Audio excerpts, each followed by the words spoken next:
بسم الله الرحمن الرحیم. نن د روزې ماتولو متعلق یو ډېره اهمه مسله ده.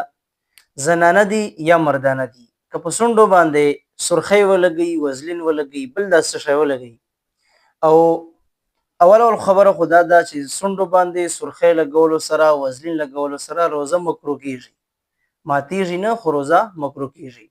که چیرې د شونډو باندې ژبې تېرولو سره ژبه په تېره کړه او د ذایقه لاړه حلق نه لاندې تېره سله، نو حلق نه د ذایقې تېرولو سره لاندې فورا روزه ماتیږي.